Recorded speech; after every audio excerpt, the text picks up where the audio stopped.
Ngayon, himay-himayin natin ang isang napakalakas na komento online, isang hinaing na galing mismo sa sektor ng ating mga marino. Hindi to basta opinyon lang Ito masasabi nating isang boses na talagang punong-puno ng pagkadismaya. So tara, silipin natin kung ano ba talaga ang nasa likod ng mga salitang ito. At dito mismo nagsisimula ang lahat, sa linyang yan. Ang totoo ay walang substansya na tulungan ang mga seaman. Grabe, yan mismo yung pinakaugat ng hinaing na ating tatalakayin. Isang statement na, alam mo yun, ramdam mo agad yung bigat, yung frustration, at ito yung magiging tono ng buong usapan natin ngayon. Okay, so sa unang bahagi, titingnan natin yung sinasabing malaking agwat sa pagitan ng mga pangako at kung ano ba talaga yung realidad na nararanasan nila.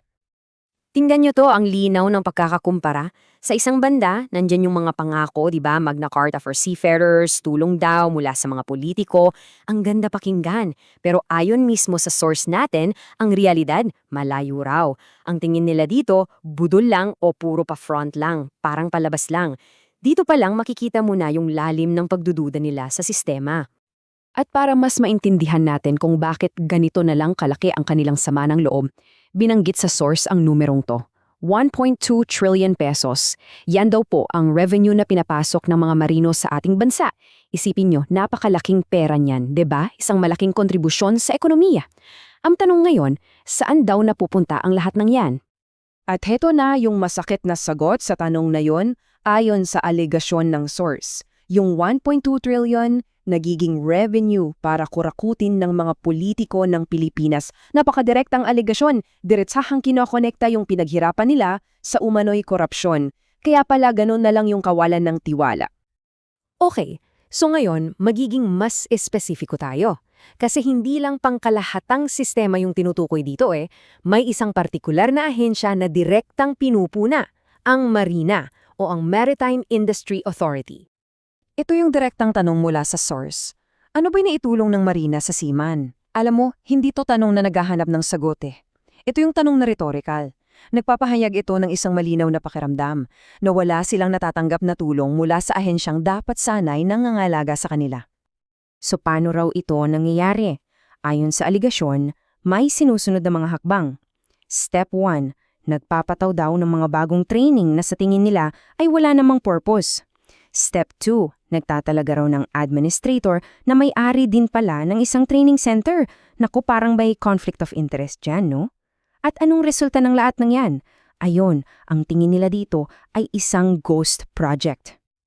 Para malinaw, ano ba yung ibig sabihin ng ghost project sa kontekstong to? Well, isipin nyo, parang isang proyekto na sa papel, kompleto. May proseso, may mga requirements, pero sa dulo, wala naman talagang tunay na pakinabang o resulta para sa mga marino. Isang mabigat na paratang na ang mga training na ito ay para lang sa kita at hindi talaga para sa kapakanan nila. Siyempre ang tanong ngayon kung ganito pala yung nararamdaman nila, bakit parang tahimik lang ang marami? Inilahad ding sa comment kung ano yung posibleng dahilan sa likod ng pananahimik na ito. Tikong bibig na lang ang marino. 3 salita lang yan, pero ang bigat. Sinasalamin nito yung kultura ng pananahimik na hindi naman dahil sa wala silang pakialam, kundi dahil may mas malaki at mas importanteng bagay na nakataya para sa kanila. At ito na nga yung dahilan. Simple lang pero napaka-praktikal. Kailangan nilang makabalik sa barko, kailangan nilang sumakay ulit. Kasi yung pagsasalita o pagrereklamo, malaki yung peligro na baka ikawala pa ng kabuhayan nila. So, kung mamimili ka sa pagitan ng paglaban para sa karapatan mo at pagpapakain sa pamilya mo, alam na natin kung anong mas matimbang, di ba? At dito, alam nyo, lalong nagiging komplikado ang lahat dahil may challenge. Gaya ng sinasabi raw ni Pamulong Marcos, ibigay mong ebidensya at kakasuhan namin. Ang problema, paano ka nga naman maglalabas ng ebidensya kung yung mismong aktong yun ay pwedeng maging dahilan para mawalan ka ng trabaho? Yan yung dilema. Yan yung malaking hamon. Sa huli, itong paghimay natin sa hinaing na to ay hindi magtatapos sa isang malinaw na sagot o konklusyon. Kasi yung mismong source, ang iniwan sa atin ay hindi kasagutan, kundi isang malaking tanong. At ito yun, ano pa talagang mangyayari sa seaman ngayon ng Pilipinas? Yan yung tanong na bumabalot sa buong sentimento na ito.